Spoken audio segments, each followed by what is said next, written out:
नमस्कार, मैं डॉक्टर सुप्रीत आप सभी का भारत मौसम विज्ञान विभाग की दैनिक मौसम परिचर्या में हार्दिक स्वागत करता हूं। आज दिनांक 5 अप्रैल है। सर्वप्रथम हम पिछले 24 घंटों के दौरान हुए मौसम के अवलोकनों पर ध्यान देंगे। तो भारी से अति भारी वर्षा हुआ है, एक आधा स्थानों में तमिलनाडु से रिकॉर्ड हुई है।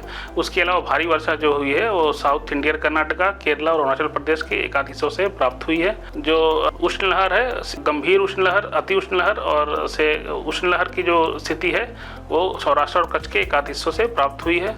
उसके अलावा जो वज्रपात और मेघ गर्जन है उसकी जो सूचना है, उसके साथ साथ तेज हवा की जो सूचना है वो एक आध हिस्से जो हैं वो छत्तीसगढ़, रायलसीमा, मध्य महाराष्ट्र, उत्तर आंतरिक कर्नाटका, तमिलनाडु और केरला से भी प्राप्त हुई हैं। अब जो हमारे जो सिनॉप्टिक सिस्टम जो हमारे क्षेत्र में है उन पे ध्यान देंगे। तो जो पश्चिमी विक्षोभ है वो 25 डिग्री नॉर्थ के उत्तर में और लॉन्गिट्यूड 85 डिग्री ईस्ट के साथ साथ दिखाई दे रहा है। उसके अलावा एक अपर एयर साइक्लोनिक सर्कुलेशन जो है वो पूर्वोत्तर असम और उससे सटे हुए स्थानों में बना हुआ है। उसके अलावा एक और चक्रवाती परिसंचरण अपर एयर साइक्लोनिक सर्कुलेशन जो है वो मध्य प्रदेश के मध्य भागों में भी बना हुआ है। और उसके अलावा जो दक्षिण अंडमान और उसके आसपास का जो चक्रवाती परिसंचरण था अब वो दक्षिण पूर्व बंगाल की खाड़ी और उसे सटे हुए स्थानों पे दिखाई दे रहा है, जिसकी समुद्र तल से औसत ऊंचाई 3.1 किलोमीटर ऊपर तक फैला हुआ है। उसके अलावा एक नॉर्थ साउथ ट्रफ जो है उत्तरी मध्य महाराष्ट्र से उत्तरी तमिलनाडु तक दिखाई दे रहा है।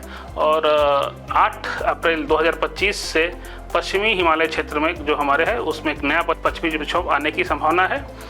और आज की जो हाइलाइट्स है उसके अनुसार गुजरात और राजस्थान में 5 से 9 अप्रैल के दौरान उष्ण लहर से भीषण उष्ण लहर, और मध्य प्रदेश में 7 से 9 अप्रैल के दौरान, और दक्षिणी पंजाब, हरियाणा और आसपास के पश्चिमी उत्तर प्रदेशों में 7 से 9 अप्रैल तक उष्ण लहर चलने की संभावना है। उसके अलावा पूर्वी भारत में 7 से 9 अप्रैल के दौरान वर्षा का एक नया स्पेल जो होगा, जिसके साथ मेघ गर्जन और वज्रपात की भी होने की संभावना है।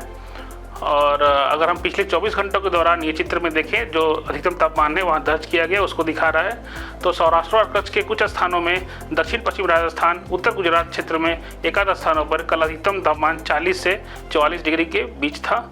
और जब देश में कल सबसे अधिक तापमान जो था वो भुज में 44.5 डिग्री सेल्सियस दर्ज किया गया। और जो अगर अगले 7 दिनों के तापमान की अगर हम पूर्वानुमान की बात करें तो उत्तर पश्चिम भारत के कई हिस्सों में 5 से 8 अप्रैल के दौरान अधिकतम तापमान में 3 से 5 डिग्री सेल्सियस की क्रमिक वृद्धि और 9 से 10 अप्रैल के दौरान 2 से 3 डिग्री सेल्सियस की गिरावट की संभावना व्यक्त की गई है। मध्य भारत के कई हिस्सों में अगले 3 दिनों के दौरान अधिकतम तापमान में 3 से 5 डिग्री सेल्सियस की क्रमिक वृद्धि की संभावना है। और बाद के 4 दिनों तक कोई महत्वपूर्ण बदलाव की संभावना नहीं है। महाराष्ट्र और दक्षिणी परिद्वीपीय भारत में अगले 7 दिनों के दौरान अधिकतम तापमान में 3 से 4 डिग्री सेल्सियस की क्रमिक वृद्धि की संभावना है। उसके अलावा गुजरात में अगले 2 दिनों के दौरान अधिकतम तापमान में लगभग 2 डिग्री सेल्सियस की वृद्धि और उसके बाद के 4 दिनों तक कोई महत्वपूर्ण बदलाव की संभावना नहीं है। और अगर हम पूर्वी भारत की बात करें, बिहार को छोड़ के, तो पूर्वी भारत के कई स्थानों में अगले 3 दिनों के दौरान अधिकतम तापमान में 2 से 3 डिग्री सेल्सियस की क्रमिक वृद्धि और बाद के 4 दिनों तक महत्वपूर्ण बदलाव की संभावना नहीं व्यक्त की गई है। और देश के बाकी स्थानों में अगले 7 दिनों के दौरान अधिकतम तापमान में कोई महत्वपूर्ण बदलाव की संभावना नहीं है। अगर हम सब डिवीजन मौसम की चेतावनी पर ध्यान देंगे तो 5 तारीख आज के दिन जो मेघ गर्जन और वज्रपात की चेतावनी, उसके साथ साथ ओलावृष्टि की चेतावनी है वो आसाम और मेघालय में दी गई है। उसके साथ साथ जो भारी वर्षा की चेतावनी दी गई है वो अरुणाचल प्रदेश, केरला, तमिलनाडु और दक्षिण आंतरिक कर्नाटका में एक आध हिस्सों में हो सकती है। उसके अलावा मेघ गर्जन और वज्रपात की चेतावनी जो है वो मध्य महाराष्ट्र, कर्नाटका, केरला, तमिलनाडु, रायलसीमा, तटीय आंध्र प्रदेश, उड़ीसा और जो हमारे उत्तर पूर्वी राज्य हैं वहाँ पे, और अंडमान और निकोबार द्वीप समूह में भी दी गई है। और जो एक ऑरेंज जो वार्निंग है वो उष्ण लहर के लिए दी गई है सौराष्ट्र और कच्छ, राजस्थान, हिमाचल प्रदेश के लिए, और कोंकण और गोवा में उष्ण और आर्द्र मौसम की भी संभावना व्यक्त की गई है। अगर हम दिनांक 6 की बात करें तो जो गुजरात, जो सौराष्ट्र और कच्छ है वहाँ पे रेड वार्निंग दी गई है। वहाँ पे भीषण उष्ण लहर चलने की एक आध स्थानों पे संभावना व्यक्त की गई है। उसके अलावा जो उष्ण लहर की जो चेतावनी दी गई है पश्चिमी राजस्थान के लिए दी गई है, जहाँ पे ऑरेंज वार्निंग दी गई है। और उसके अलावा पूर्वी राजस्थान और गुजरात और हिमाचल प्रदेश और कोंकण और गोवा में उष्ण और आर्द्र मौसम की चेतावनी दी गई है। और जबकि भारी वर्षा की बात करें तो जो भारी वर्षा एक आधा स्थानों पर तमिलनाडु, केरला और असम और मेघालय में होने की भी संभावना व्यक्त की गई है। और उसके अलावा असम और मेघालय में ओलावृष्टि की भी चेतावनी दी गई है, मेघ गर्जन और वज्रपात के साथ साथ, जो कि नागालैंड, मणिपुर, मिजोरम, त्रिपुरा के लिए भी दी गई है। और उसके अलावा दक्षिण राज्यों में कई स्थानों पे जो मेघ गर्जन और वज्रपात की चेतावनी भी दी गई है। अगर दिनांक 7 अप्रैल की बात करें तो जो रेड वार्निंग है वो सौराष्ट्र और कच्छ में जारी रहेगी। उसके अलावा जो ऑरेंज वार्निंग है वो राजस्थान स्टेट में उष्ण लहर के लिए दी गई है, भीषण उष्ण लहर के लिए। उसके अलावा जो उष्ण लहर है वो पंजाब, हिमाचल प्रदेश, हरियाणा और पश्चिमी उत्तर प्रदेश, पश्चिमी मध्य प्रदेश और गुजरात रीजन के लिए दी गई है। और उसके अलावा उष्ण और आर्द्र मौसम की चेतावनी कोंकण और गोवा के लिए दी गई है।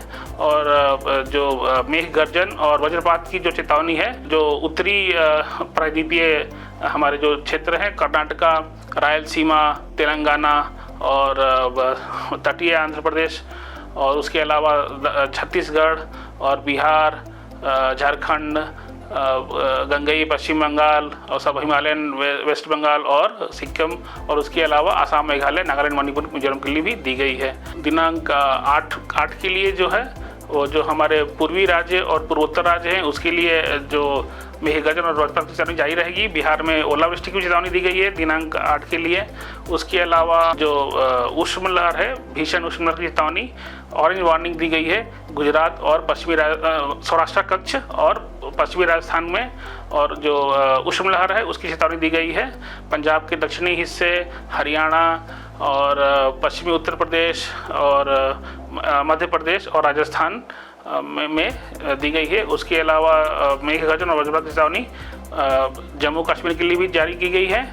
और विदर्भा और तेलंगाना, छत्तीसगढ़, उड़ीसा, बिहार, झारखंड, पश्चिमी बंगाल और सब हिमालयन, वेस्ट बंगाल, सिक्किम और ये असम, मेघालय, नागालैंड, मणिपुर, मिजोरम के लिए मेघ गर्जन और वज्रपात की चेतावनी दी गई है। अगर हम 9 अप्रैल की बात करें तो भारत के पूर्वी और पूर्वोत्तर जो राज्य हैं उसमें जारी रहेगी।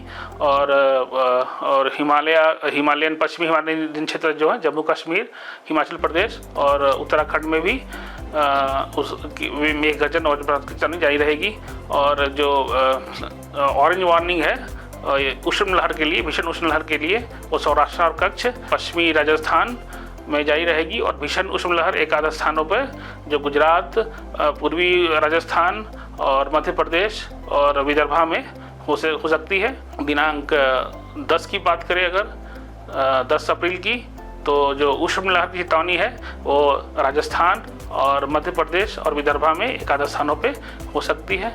और 11 तारीख के लिए कोई मौसम की विशेष चेतावनी नहीं दी गई है। विस्तृत जानकारी के लिए आप हमारे वेबसाइट mausam.imd.gov.in में जुड़ सकते हैं। देखने के लिए धन्यवाद। नमस्कार, जय हिंद।